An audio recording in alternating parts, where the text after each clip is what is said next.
Say, man, during a Joe Budden podcast episode, the whole crew was talking about and discussing the Drake and UMG lawsuits. Everybody was, discussing and going over their different opinions on how they felt about the situation when Ice said something very, very interesting and informed me about a situation that I had no clue about, in saying that, this ain't the first time that Drake has went after, the owners or something, or the creators or something, and, with complaints, just so he can have his way.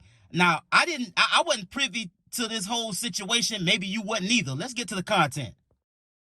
And that's why I'm saying, very well said. Like everything Universal give me is up in its stuff. Yeah. It's not, let's amicably see if we can, let's have a mediator. Let's see if we can rectify. They passed that. No, it's like they passed all that. They seem like enough for you now, which is odd. No, I don't think so. Really?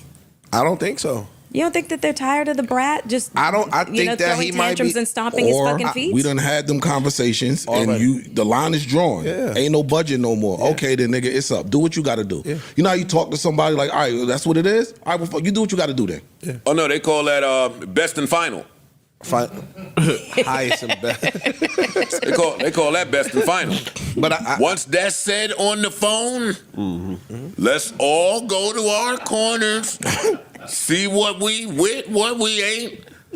I think he got back that best and final and just didn't like it and had enough the same way and got mad like we all get mad, and now I'm gonna go show you 100 gigs and no face. Yes. No face. I like that no face shit. I said it when it dropped. If no face would have came out with with label support, circadian rhythm, record support, that no face shit is hard. No face is out of here.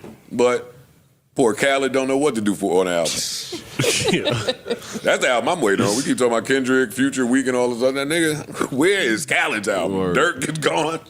Everybody gone. Well, we gonna see. Damn, Dirk. Oh my Lord. And you really tight if he can't get out the deal. Y'all still holding me and I don't want to be, and we beefing? What's your thought? Yo. Oh, you over there? Let you go? You over there feeling like we a gave cage? You $500 million. You over there feeling like a caged bird, my nigga. Oh, we turn it over. We'll turn the contract over for life. Yeah, like you over there perpetuity. And I think that might be part of his plea too. I mean, yo, let me go. No. If you believe that, I do. You got to learn how to lose. I disagree. This is not how you lose. This is just a really bad way to Joe, you're lose. missing something. This is what he does. Go back to the Degrassi days. No. Listen. He was on the Degrassi show. Shot his ass. Shot him in a wheelchair. In the back. And you know what? He threatened he tried to roll away, action to get out the wheelchair. And do you know why? Because he said, yo, I'm trying to rap, and this is going to make me look weak in rap if my character on TV is in a wheelchair. That's crazy that he doesn't think this makes him look weak, though. But it worked, though. They came, that's what I'm thinking. So if when I don't get my way, yeah, but it was such a small scale. Well, that's part of the Karen profile. Yeah, exactly. That is part of the Karen profile. So this is who you've always been. This ain't new. Get my way.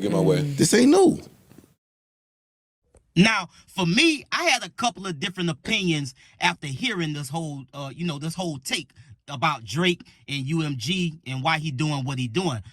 First thing is the winning and losing piece, because from Drake's perspective, you can win for so long, you can't accept when you lost.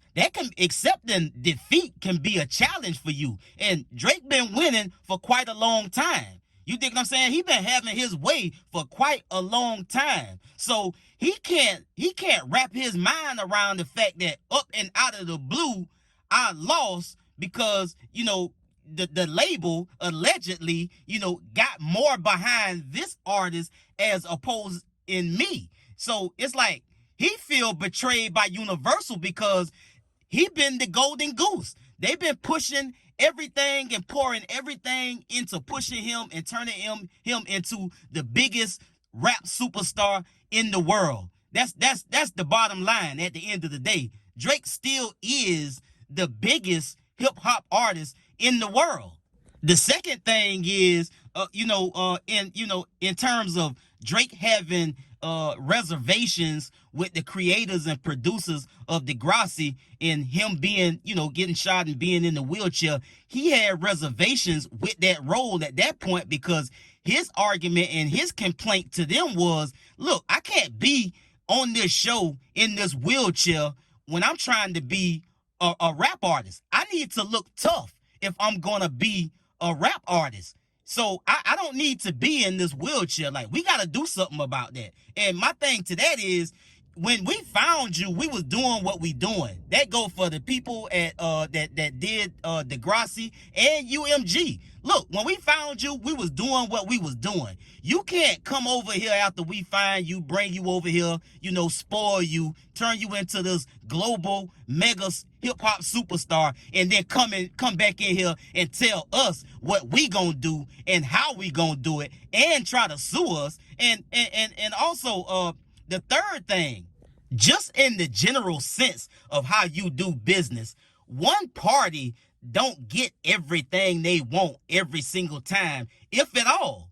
When you're doing business, you make compromises. Both sides make compromises because it has to be beneficial for you and it has to be beneficial for the other person that you're trying to do business with. You don't walk into a business meeting and tell everybody in there, look, this is how we gonna do it. It's gonna be my way or the highway. They'll laugh your ass out the door. Who trying to do business with somebody where only they win? I mean, come on, man, just in a general sense. So I feel like Drake just feel like he done got so spoiled and he done got so big, he probably think he bigger than he really is. And when you look at him going after somebody like a Universal Music Group as a conglomerate, as a collective, I mean, he got to feel like he bigger than them at this point. And that reeks of arrogance, that reeks of cockiness, and it reeks of ungratefulness. For him to feel like he can now turn around and tell Universal how to run their business.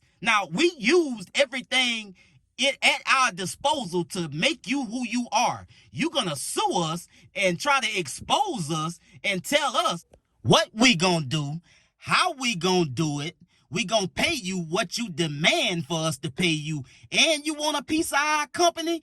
Nah, pimp, you must be on a different type of drugs, because ain't nowhere in hell you gonna get all of that. And that's why these folk pushing back. They already done went after him in Texas, in Bexar County, to get this lawsuit thrown out, because Drake done got a little too big for his britches, man, and ain't nobody telling him that. All he got is people telling him, yeah, man, go ahead, cheering him on to go after a machine that can potentially ruin him. And I just don't think it's good business, because, again, you don't get all of what you want when you doing business with somebody that's in the business of getting money and making money. That's not how business works. For nobody. You don't walk in a room and say, hey, I want to do business with y'all, but this is the only kind of way we're going to do it.